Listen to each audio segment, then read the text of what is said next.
محترم بزرگ و عزیز دوستو، گزشتہ جمعہ جو باتیں عرض کی گئی تھی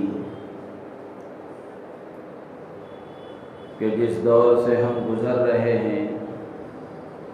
یہ دور فتنوں کا دور ہے، ایمان اور اعمال کی حقیقتوں کو ختم کر دینے کی کوششوں والا دور ہے، اور اللہ تبارک و تعالی نے جو نعمت ہمیں عطا فرمائی ہے ایمان اور اسلام کی، یہ دنیا کی ساری نعمتوں میں سب سے بڑی نعمت ہے، سب سے بڑا انعام اور احسان ہے اللہ کا ہم سب پر کہ اللہ نے ہمیں ایمان والا اور اسلام والا بنایا۔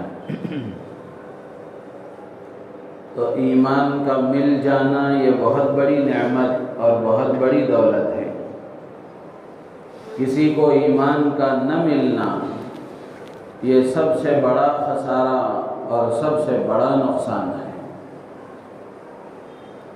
اس سے بڑا نقصان یہ ہے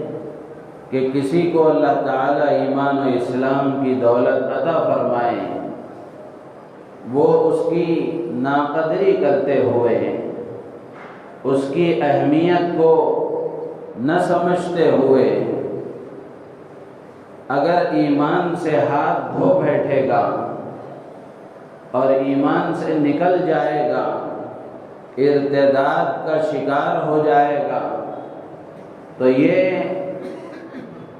اس سے زیادہ خسارے اور نقصان کی بات ہے۔ شروع ہی سے کسی کو ایمان و اسلام نہ ملے یہ یقیناً بڑے خسارے کی بات ہے، لیکن اس سے زیادہ بڑے خسارے اور نقصان کی بات یہ ہے کہ اللہ نے ایمان و اسلام جیسی عظیم دولت عطا فرمائی، مسلمانوں کے گھرانوں میں اللہ نے پیدا فرمایا، مسلمانوں جیسا نام اس کا رکھا گیا،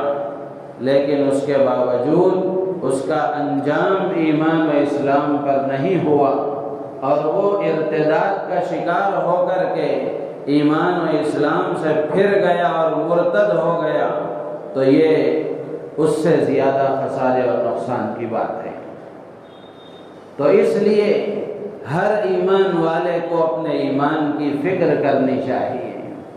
اپنے ایمان کی حفاظت کی کوششوں میں لگے رہنا چاہیے، اپنی ایمانی کیفیت کو ترقی کر دینے اور بڑھانے کی کوششوں میں لگے رہنا چاہیے، تاکہ ہمارا ایمان، ہمارا اسلام محفوظ رہے، اس کی حفاظت ہوتی رہے، اور ہم اپنے ایمان کے ساتھ دنیا سے جا سکیں۔ حضرات انبیاء کرام علیہم الصلوات والتسلیمات کو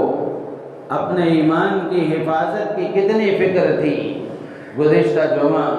اس سلسلے میں بڑی وضاحت کے ساتھ کچھ انبیاء کرام علیہم الصلوات والسلام کا تذکرہ کیا گیا تھا کہ حضرات انبیاء کو اپنے ایمان کی کتنی فکر تھی، جبکہ ان کے بارے میں یہ اللہ کا فیصلہ ہے کہ وہ ایمان کے ساتھ ہی دنیا سے رخصت ہوں گے، لیکن اس کے باوجود وہ اپنے ایمان کے سلسلے میں متفکر تھے، فکر مند تھے۔ تو آج ہمارے لیے کتنی بڑی فکر کی بات ہے۔ انبیاء میں بھی امام الانبیاء ہم سب کے محسن آقا حضرت محمد رسول اللہ صلی اللہ تعالی علیہ وسلم کو اپنے ایمان کی کتنی فکر تھی کہ اللہ کے نبی علیہ السلام کی دعاؤں سے اندازہ ہوتا ہے کہ حضور علیہ السلام اپنے ایمان کے سلسلے میں کتنے متفکر رہا کرتے تھے، اللہ سے دعائیں مانگا کرتے تھے، یا مقلب القلوب ثبت قلبی علی دینک، کہ اے دلوں کو الٹ پلٹ کرنے والے، دلوں کو پھیرنے والے، مجھے میرے دل کو اپنے دین پر ثابت قدمی عطا فرما، ایمان و اسلام پر میرا دل جما دے۔ اللہ کے نبی دعا کر رہے ہیں۔ اسی طرح آپ کی دعاؤں میں اللہم اعطنی ایمانا لیس بعدہ کفر، اللہم اعطنی ایمانا و یقینا لیس بعدہ کفر، کہ اللہ کے نبی دعا کر رہے ہیں کہ اللہ ایسا ایمان و یقین میرے اندر پیدا فرما کہ اس کے بعد پھر وہ ختم نہ ہو اور اس کے بعد کفر تک جانے کی نوبت نہ آئے۔ اور اللہ کے نبی علیہ السلام کفر سے فقر سے پناہ مانگ رہے ہیں، اللہم انی اعوذ بک من الکفر والفقر واعوذ بک من عذاب القبر۔ اللہ کے نبی دعا کرتے ہیں کہ اللہ میں تیری پناہ چاہتا ہوں کفر سے، فقر و فاقے اور تنگدستی سے اور عذاب قبر سے۔ تو اس سے معلوم ہوا کہ امام الانبیاء حضرت محمد رسول اللہ صلی اللہ تعالی علیہ وسلم کے اندر ایمان کی کتنی فکر تھی، ایمان کی حفاظت کے سلسلے میں آپ کتنے فکر مند تھے۔ یہی فکر آپ کے فیض یافتہ، آپ کے تربیت یافتہ، آپ کے صحبت یافتہ، آپ سے فیض پانے والے، آپ سے تربیت پانے والے، آپ کی صحبت پانے والے حضرات صحابہ کرام رضوان اللہ تعالی علیہم اجمعین کے اندر بھی وہ فکر جو اللہ کے نبی کے اندر تھی وہ صحابہ میں بھی منتقل ہوئی۔ حضرات صحابہ کے بے شمار واقعات آپ کو ملیں گے کہ حضرات صحابہ اپنے ایمان کے سلسلے میں کتنے متفکر تھے۔ ظاہر سی بات ہے اللہ کے نبی کی صحبت پائی ہے، آپ سے فیض پایا ہے، آپ کی تربیت میں رہے ہیں، آپ سے تربیت پائی ہے، دیکھا ہے امام الانبیاء کو اپنے ایمان کی فکر کے سلسلے میں، تو حضرات صحابہ کے اندر بھی وہ ایمان کی فکر پیدا ہوئی۔ بے شمار واقعات ہیں،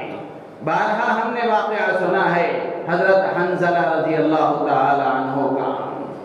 ان کو غسیل الملائکہ کہا جاتا ہے۔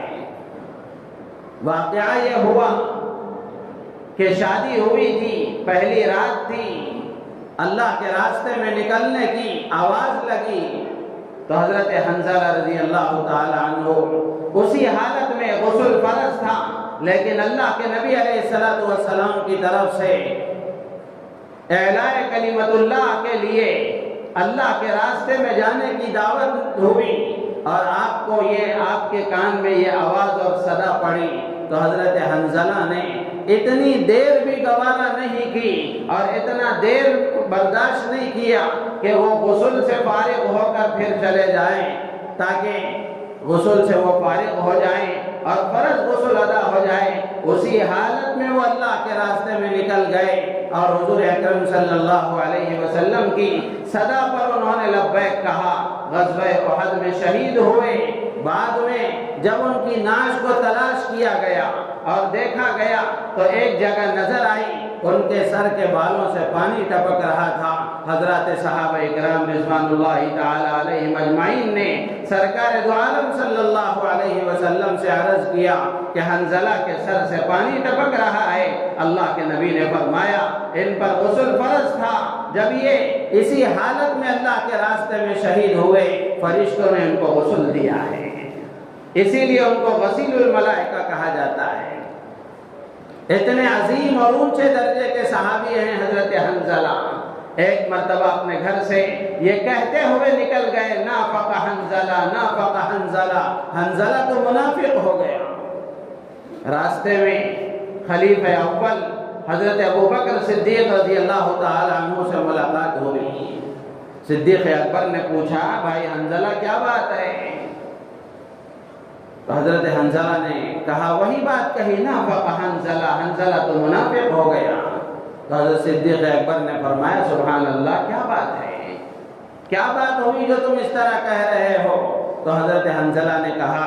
کہ جب ہم اللہ کے نبی علیہ السلام کی مجلس میں ہوتے ہیں، آپ جنت و جہنم کا تذکرہ کرتے ہیں، وعدوں اور وعیدوں کی باتیں ہوتی ہیں، تو یہ جنت و جہنم کے تذکرے سے ایسا محسوس ہوتا ہے کہ وہ جنت و جہنم ہماری آنکھوں کے سامنے ہے۔ لیکن جب ہم وہاں سے اپنے گھر آ جاتے ہیں، بیوی بچوں میں مشغول ہو جاتے ہیں، کاروبار میں اپنی مصروفیتوں میں لگ جاتے ہیں، تو پھر وہ کیفیت نہیں ہو پاتی۔ اسی کا نام تو نفاق ہے کہ ایک مرتبہ ایک کیفیت ہو، پھر ایک مرتبہ ایک کیفیت ہو، دل میں کچھ ہو، ظاہر میں کچھ ہو، اسی کا نام تو نفاق ہے۔ حضرت صدیق اکبر رضی اللہ تعالیٰ عنہ نے فرمایا کہ حنظلہ یہ کیفیت تو میری بھی ہے، یہ کیفیت تو میری بھی ہے، چلو خدمت اقدس میں حاضر ہو کر عرض کریں گے اور اللہ کے نبی علیہ السلام سے اس مسئلے کا حل معلوم کریں گے۔ اللہ کے نبی علیہ السلام کی خدمت میں حاضر ہوئے اور صدیق اکبر نے فرمایا کہ اللہ کے نبی حنظلہ یہ کہتے ہیں، نافق حنظلہ، وہ اس طرح کہتے ہیں۔ تو اللہ کے نبی علیہ السلام نے پوچھا کہ حنظلہ تم ایسا کیوں کہتے ہو؟ تو حنظلہ نے وہی بات دہرائی کہ ہم آپ کی مجلس میں ہوتے ہیں، آپ جنت و جہنم کا تذکرہ کرتے ہیں، جنت و جہنم کو یاد دلاتے ہیں، تو ایسا محسوس ہوتا ہے کہ گویا وہ ہماری آنکھوں کے سامنے ہے، لیکن جب ہم اپنے گھروں کو چلے جاتے ہیں، اپنے بیوی بچوں میں مشغول ہو جاتے ہیں، تو پھر وہ کیفیت باقی نہیں رہ جاتی، اور وہ کیفیت باقی نہیں رہتی جس کی وجہ سے ہمیں ایسا محسوس ہوتا ہے کہ حنظلہ کے اندر نفاق پیدا ہو گیا۔ اللہ کے نبی علیہ السلام نے جب حنظلہ کی یہ بات سنی تو ان کو تسلی دیتے ہوئے فرمایا کہ حنظلہ، اگر وہ کیفیت جو تمہاری میری مجلس میں ہوتی ہے وہی کیفیت اگر ہر وقت رہے تو پھر فرشتے تمہارے بستروں پر تم سے مصافحہ کریں گے، راستوں میں تم سے مصافحہ کریں گے، لیکن حنظلہ ساعتاً و ساعتاً، اللہ کے نبی نے تسلی دیتے ہوئے فرمایا کہ حنظلہ فکر کی بات نہیں ہے، کبھی ایسا یاد کی کیفیت ہوتی ہے اور کبھی غفلت کی کیفیت ہوتی ہے، ایک گھڑی یاد کی ہوتی ہے اور ایک گھڑی غفلت کی ہوتی ہے، اس سے گھبرانے کی کوئی بات نہیں ہے۔ میرے عزیز و دوست و بزرگوں، اس واقعے سے اندازہ لگائیں صحابی رسول حضرت حنظلہ رضی اللہ تعالیٰ عنہ اور حضرت ابوبکر صدیق رضی اللہ تعالیٰ عنہ، جن کو دنیا میں جنت کی بشارت دی گئی، جو خلافت کے حقدار ہوئے آگے چل کر اللہ کے نبی علیہ السلام کے بعد خلیفہ اول بنائے گئے، اور اللہ کے نبی علیہ السلام نے اپنے حیات میں، اپنے زمانے میں اپنے مسلح پر کھڑا کر کے امت کی امامت کا فریضہ انجام دلوایا۔ ایسے عظیم الشان صحابی ہونے کے باوجود اپنے ایمان کے سلسلے میں ان کو کتنی فکر تھی۔ میں اور آپ اپنا جائزہ لے کر کے دیکھیں، امت مسلمہ کی عمومی صورتحال دیکھیں کہ آج ہمیں اپنے ایمان کی کتنی فکر ہے۔ حضرت حذیفہ ابن الیمان رضی اللہ تعالیٰ عنہ یہ رازدار رسول کہلاتے ہیں، اللہ کے نبی کے رازدار کہلاتے ہیں، اللہ کے رسول علیہ السلام کے یہ خاص آدمی تھے، CID آفیسر تھے۔ اللہ کے نبی علیہ السلام نے ان کو منافقوں کی فہرست دے رکھی تھی، ان کے پاس اللہ کے نبی علیہ السلام نے منافقوں کی فہرست دی تھی، منافقوں کے نام ان کو بتائے تھے۔ حضرت حذیفہ فرماتے ہیں کہ ایک مرتبہ حضرت عمر رضی اللہ تعالیٰ عنہ کو ایک جنازے کی امامت کے لیے بلایا گیا، جنازہ تیار ہے، آپ جنازے کی نماز پڑھا دیں۔ حضرت عمر رضی اللہ تعالیٰ عنہ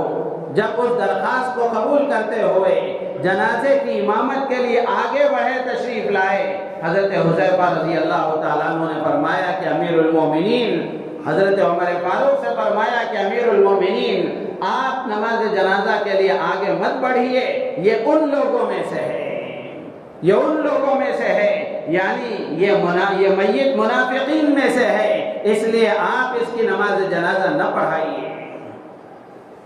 میرے عزیز و دوست و بزرگوں، حضرت عمر فاروق رضی اللہ تعالیٰ عنہ، کتنا بڑا مقام ہے حضرت عمر فاروق کا، اور کتنی بڑی فضیلتیں ہیں ان کی حدیث کی کتابوں میں۔ اللہ کے نبی علیہ السلام نے حضرت عمر فاروق کے بارے میں فرمایا تھا، لو کان بعدی نبی لکان عمر، کہ اگر میرے بعد نبوت کا سلسلہ چلتا، اگر میرے بعد کوئی نبی آتا اور نبوت کا سلسلہ چلتا تو اللہ نے عمر کے اندر وہ صلاحیتیں رکھی ہیں کہ میرے بعد اگر کوئی نبی ہوتا تو عمر ہوتا۔ اور حضرت عمر رضی اللہ تعالیٰ عنہ وہ ہستی ہیں جن کو ملہم من اللہ کہا جاتا ہے، یعنی اللہ کی طرف سے باتیں ان کے دلوں میں الہام کی جاتی تھی۔ کئی مواقع ایسے، غالباً کتابوں میں 17 یا 18 مواقع ایسے ہوئے ہیں کہ حضرت عمر رضی اللہ تعالیٰ عنہ نے جو فرمایا اسی کے مطابق اللہ نے وحی نازل فرمائی، اللہ نے وحی نازل فرمائی۔ اور حضرت عمر رضی اللہ تعالیٰ عنہ عشرہ مبشرہ میں ہیں جن کو دنیا میں جنت کی بشارت دی گئی، اور جو حضرت ابوبکر کے بعد خلیفہ دوم اور خلیفہ ثانی بنائے گئے، اتنے بڑے مقام کے باوجود، اتنے بڑے عظیم صحابی ہونے کے باوجود حضرت عمر فاروق رضی اللہ تعالیٰ عنہ نے حضرت حذیفہ سے فرمایا کہ حذیفہ میں تم سے یہ نہیں پوچھتا کہ اللہ کے نبی علیہ السلام نے جو منافقین کے نام تمہیں بتائے ہیں کس کس کا نام اس میں ہے یہ مجھے بتاؤ، میں تم سے یہ نہیں کہتا، بلکہ حذیفہ میں تم سے یہ کہتا ہوں اور یہ معلوم کرنا چاہتا ہوں کہ کیا یہ بتاؤ کہ میرا نام بھی ان منافقین کی فہرست میں ہے؟